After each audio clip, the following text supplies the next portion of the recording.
मुख्यमंत्री जी का जवाब था कोई? उनका जवाब ये था, इस समय भाषण सुनने के मूड में नहीं है। फोन मिलाते से हाथ काटा था, एम्बुलेंस को बुलाओ, हाथ काटा, घंटों बाद लोग पहुंचे, पुलिस नहीं पहुंची, एम्बुलेंस की बारी छोड़ी आप। किस लोग जल के मर जाते हैं बेचारे, किस पेन से किस दर्द से गुजरे होंगे। सबसे पहले ये जो बिल्डिंग इलीगल थी तो कैसे लीगल होगी और लगभग 10 साल तक ये कैसे खड़ी होगी। मतलब जान की कोई कीमत नहीं है भाई, सीधी सी बात है, कुछ चंद रुपए दे दो बात खत्म। बट वो पेपर वर्क हुआ, बट वो बस पेपर पे हुआ, असली रियलिटी में कुछ और था। अब वो आपको पता है कैसे होता है, घुसखोरी देखी हो जाएगा। इसको मोटा मोटी देखा जाए तो लगभग हर एक दिन में 20 जने जल के मरते हैं और हर एक दिन में 16 ऐसे एक्सीडेंट पूरे देश में होते हैं। अभी जो लखनऊ वाला केस हुआ उससे पहले भी हो रखा है, बट क्या उससे कुछ बदला? नहीं, बिल्कुल भी नहीं बदला।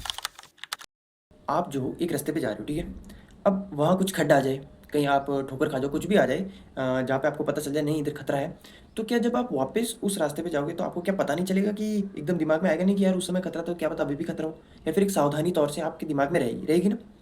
बट सरकार के ये नहीं है दिमाग में। या फिर इससे ज़्यादा अगर आप मानना चाहो तो ये मान लो कि एक जो आम इंसान है उसकी ज़िंदगी की कोई भी कीमत नहीं है। वो बस आता है, वोट देता है और मरता रहता है।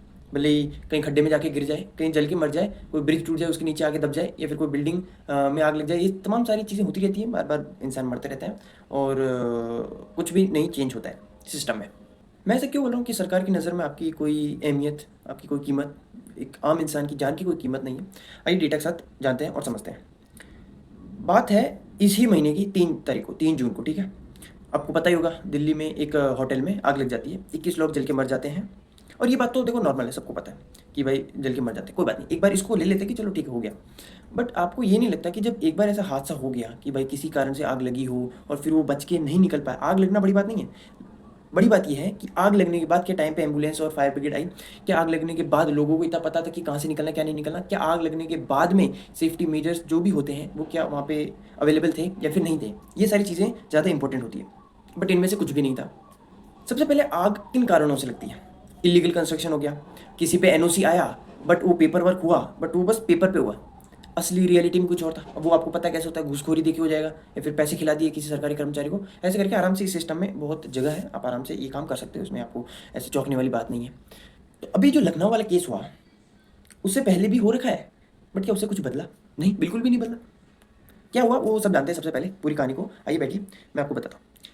आज से 20 दिन पहले 3 जून को अपने दिल्ली में आग लगती है, ठीक है, होटल में आग लगती है और उसके कारण 21 लोग जल के मर जाते हैं। बेचारे किस पेन से किस दर्द से गुजरे होंगे वो आपको पता है, वो मेरे को पता है कि भाई जब एक इंसान जलता है तो उसको कितना दर्द होता है। शायद सरकार को नहीं पता होगा, मैं ऐसे क्यों बोल रहा हूँ। उसी के ठीक 20 दिन बाद अपने 22 जून को एक ऐसी बिल्डिंग में सबसे पहले आग लगती है, तो वो तो पहली बात तो इलीगल थी, बट इलीगल होने के बाद भी आग लगती है, उसमें 15 लोग जल के मर जाते हैं, 17 लोग कैसे भी कूद के अपनी जान बचाते हैं और फायर ब्रिगेड आधे 1 घंटे बाद भी नहीं आती है, ना एम्बुलेंस टाइम पे आती है। दूसरी मंजिल पर कोचिंग सेंटर, सूचना मिलने पर फायर ब्रिगेड की 10 गाड़ियां मौके पर पहुंची। कुत्ते हैं, सारे के सारे कुत्ते हैं। हमने अपनी आंखों से देखा लड़कों को गिरते हुए, मरते हुए, पूरा रूह कांप रहा था। फोन मिलाते से हाथ कांप रहा था कि एम्बुलेंस को बुलाओ, फोन मिला हाथ कांप रहा था, घंटों बाद लोग पहुंचे, पुलिस नहीं पहुंची, एम्बुलेंस की तो बात ही छोड़िए, कोई नहीं। अरे हम मरने के लिए बने हैं, कभी हम गड्ढे में गिर के मर रहे हैं, कभी हम नीट के पेपर में। 2016 में उसको नोटिस आया था तोड़ने का, क्योंकि वो इलीगल थी, अनऑथराइज थी। बात ये था कि रेजिडेंशियल जो ये रहने वहने का एरिया होता है उसके आसपास आप ऐसी बिल्डिंग नहीं बना सकते, तो उस पर नोटिस आया था। बट भारत देश की इतनी महानता देखो कि 2 महीने बाद बेचारे किसी ने मेहनत करके बनाई होगी पैसे देके बिल्डिंग, तो अब उसकी मेहनत वेस्ट न जाए, इसलिए 2 महीने बाद वो जो कैसे जैसे तैसे करके वो जो लेटर था, जो भी ऑर्डर था, वो रद्द हो जाता है। हो सकता है, बहुत आम बात है। अब रद्द होने के बाद ये देखो कि सरकार जो है दिल्ली में लगभग 2.5 करोड़ रुपए खर्च करती है उनको मुआवजा देने में। यूपी में यही आंकड़ा आपके बन जाता है 1 करोड़ 12 लाख। तो कुल मिला के जो 2 केस हुए थे उसमें मोटा मोटी आप ले लो कि 3.5 करोड़ रुपए इस चीज़ में खर्च हो जाते हैं कि उनको मुआवजा दिया जाए, जो भी पीड़ित युवा वर्ग हैं या फिर जो भी पीड़ित परिवार से हैं उन सबको मुआवजा दिया जाए।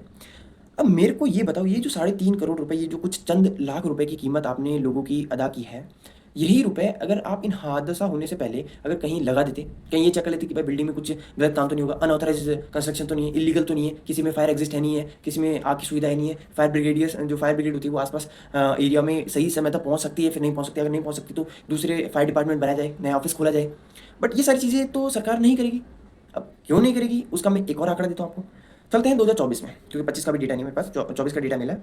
तो देखो पूरे साल में जो ऐसे आग के एक्सीडेंट होते हैं वो होते हैं 5872, लगभग 6000 से 200 मान लो कम।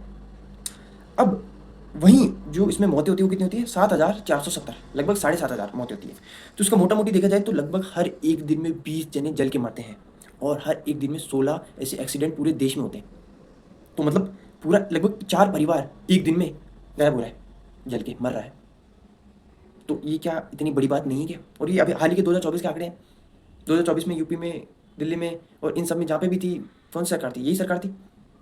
और वहाँ हो भी ना, बट मैं हर सरकार को बोल रहा हूँ, कोई ऐसी बड़ी बात नहीं कि भाई एक सरकार के पीछे पड़ा हूँ, मैं तो हर सरकार को बोल रहा हूँ कहीं ले लो।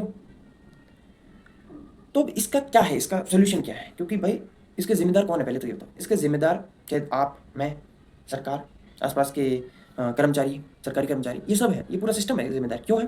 सबसे पहले ये जो बिल्डिंग इलीगल थी तो कैसे लीगल हो गई और लगभग 10 साल तक ये कैसे खड़ी हो गई?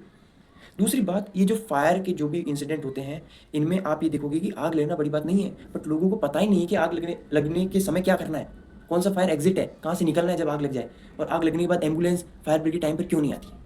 तो ये सारी तमाम सारी गिनी चुनी ही प्रॉब्लम है जो बार बार रिपीट हो रही, बार बार रिपीट हो रही, बार बार रिपीट हो रही है। बट मैंने स्टार्टिंग में बोला था आपको कि जब आपके साथ ऐसा कोई दुर्घटना हो, कुछ खड्डा वड्डा दिखे, तो आप दिमाग में रखोगे ना उस रास्ते पे जाने से पहले, बट सरकार नहीं ध्यान रख रही इसका। यही चीज़ बार बार हो रही है, रिपीट पे हो रही है। तो इसका मतलब यही है कि भाई आपकी जो देखने वाले जो लोग हैं या फिर तमाम सारे भारतीय हैं, इनकी कीमत की कोई मतलब जान की कोई कीमत नहीं है भाई। सीधी सी बात है, कुछ चंद रुपए दे दूँ, बात खत्म। और पता नहीं कितने रुपए उन इनलीगल कंस्ट्रक्शन वाले जो बिल्डिंग उनसे लिए होंगे, तो इनका कुछ भी नहीं जा रहा है, बट आपका, मेरा, हमारे परिवार का जा रहा है, हमारे देशवासियों को जा रहा है। क्योंकि कोई जिंदा जलता है ये कोई आम बात नहीं है, कितना दर्द उसे होता होगा, कितना वो फील कर रहा होगा। और ये एक बात है। दूसरी बात, जो उसके अपने देख रहे होंगे उसको जलते हुए, जिन अपनों को पता चलेगा कि मेरा इकलौता बेटा जल के,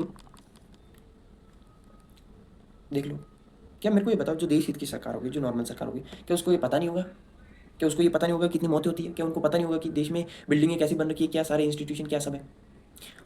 और पता होने के बाद भी बड़ी बात ये देखो कि जो पीड़िता है वो सीएम योगी आदित्यनाथ के पास जाती है, उनको बोलती है, अपनी दुख सब बताती है कि भाई ऐसे ऐसे हुआ।